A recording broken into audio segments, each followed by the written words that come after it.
Por que você deveria se tornar católico? Bom, eu poderia começar respondendo uma outra pergunta. Tipo, por que você não deveria se tornar católico? Mas esse é um país que aprendeu que através de um seriado de televisão, que quem responde uma pergunta com outra pergunta é idiota, e as pessoas acreditam nisso, nós vamos fazer aqui um videozinho, não tão longo, para falar um pouquinho, primeiro de conversão, sentido de vida, e sim, ao final, reafirmar. Você deveria se tornar católico. Então, após a vinheta, a gente vai conversar um pouquinho sobre fé, religião, conversão e catolicismo. É após a vinheta.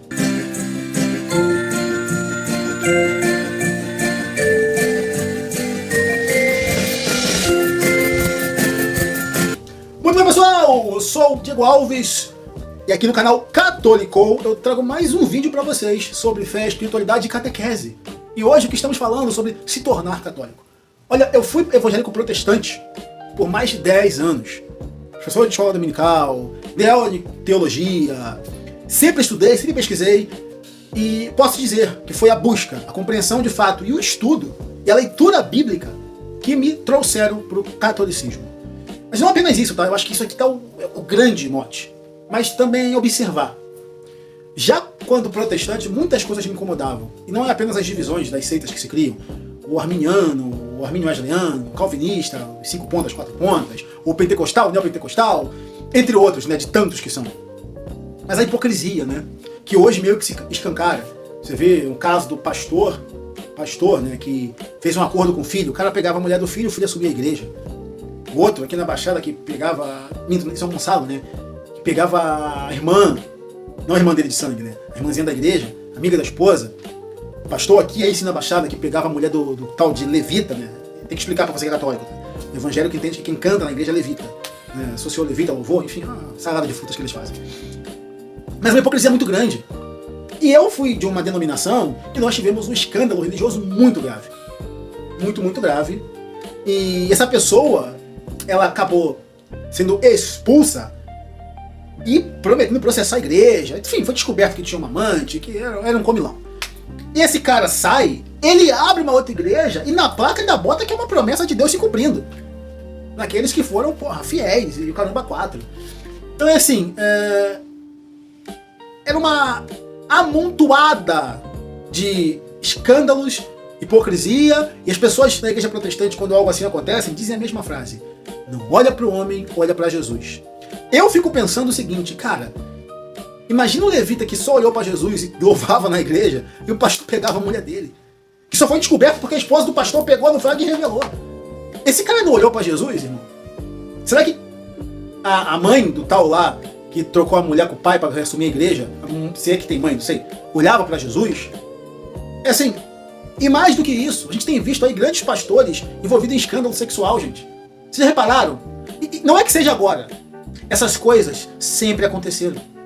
É que hoje a internet, ela tá cada vez mais especializada em divulgar isso. E olhem, quando alguém divulgava lá atrás, tá fazendo fofoca, tá sendo usado pelo diabo. Veja, o cara que traiu, que bateu, que espancou, que roubou, que assediou, ele não era usado pelo diabo, ele só escorregou na fé. Mas Deus vai restaurar ele.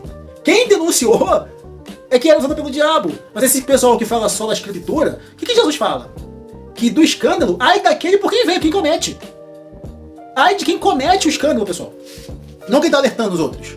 Beleza? Então isso é um par também.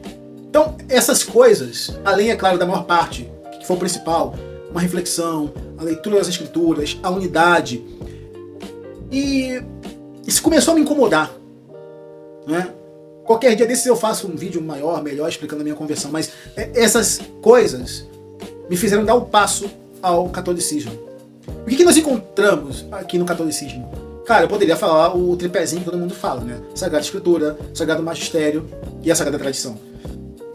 Mas é um sentido que isso tem. O complemento dos sacramentos. O ordenamento da fé. Quer dizer que o catolicismo é a religião perfeita? Não, ela é a religião que Jesus criou. E ela é composta por homens, quando eu falo do magistério. Mas homens e mulheres, lembrando do corpo leigo da igreja. E nós homens fazemos M muitas vezes.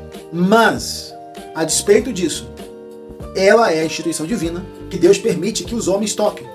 É claro, sempre com a orientação do Espírito Santo. E aí tem aqueles que tentam resistir, tem aqueles que tentam fazer por vanglória, por nome, por riqueza. E uma hora ou outra a casa cai, pessoal. Uma hora ou outra a correção vem.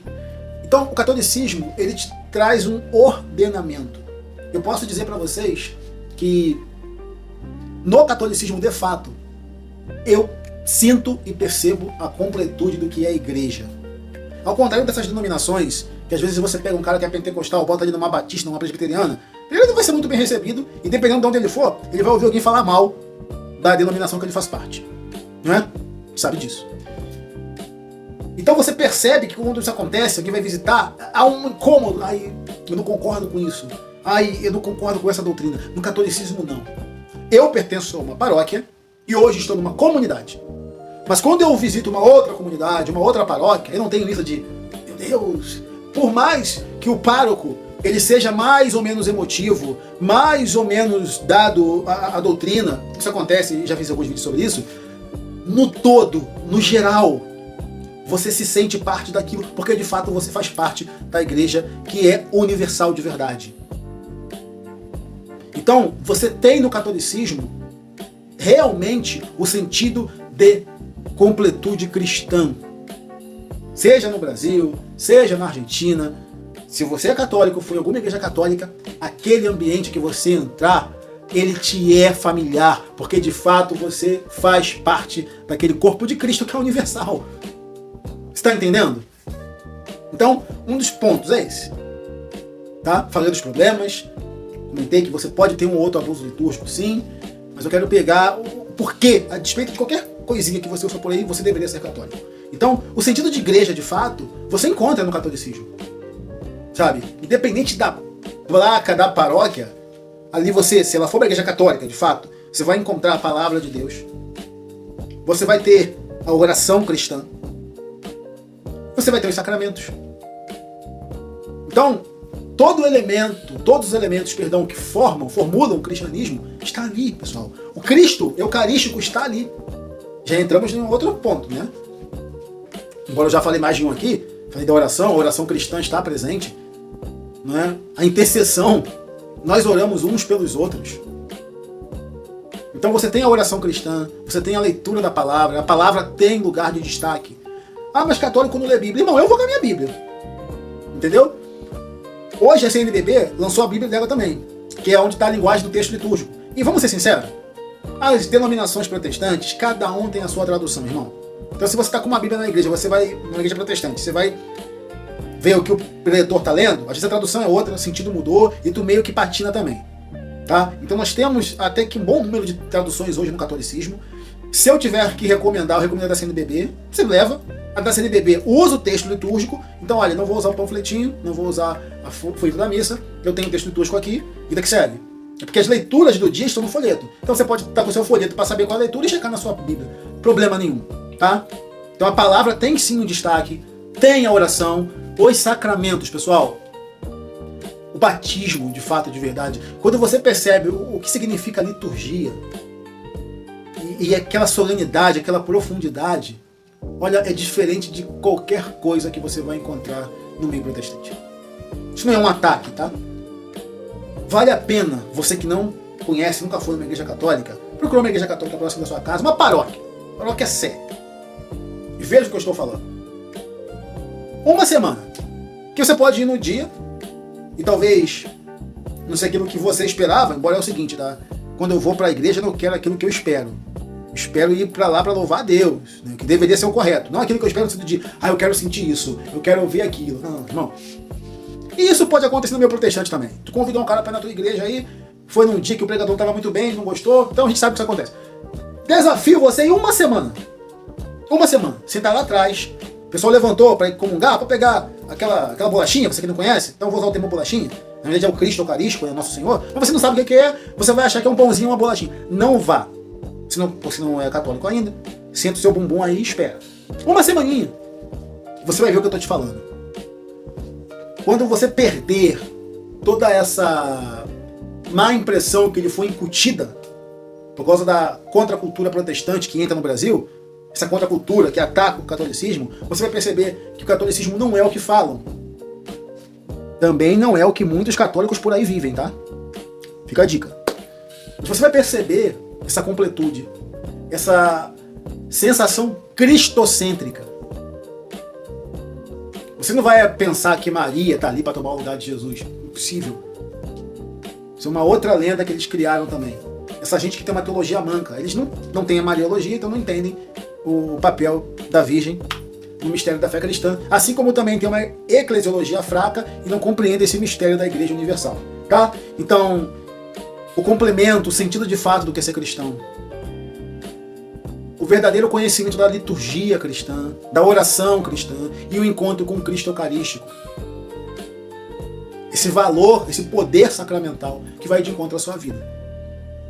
Eu tenho certeza que se você for com o coração aberto, você vai perceber que de fato, de verdade, se você não é, você deveria se tornar católico. Se você é um péssimo católico, e aí eu vou deixar por último agora, a cereja do bolo, faça uma confissão.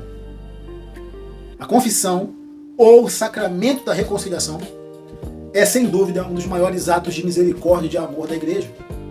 É através dela que nós somos reconciliados com Deus. Então, faça esse, entre aspas, teste. E ao final, se você sentir no seu coração, busque a confissão. Eu tenho certeza que você vai perceber que sim, a melhor coisa que você deveria fazer na sua vida, se não fez, é se tornar católico. Porque esta é a igreja que o nosso Senhor Jesus Cristo fundou. Forte abraço, gente! Siga nosso perfil e que Deus te abençoe.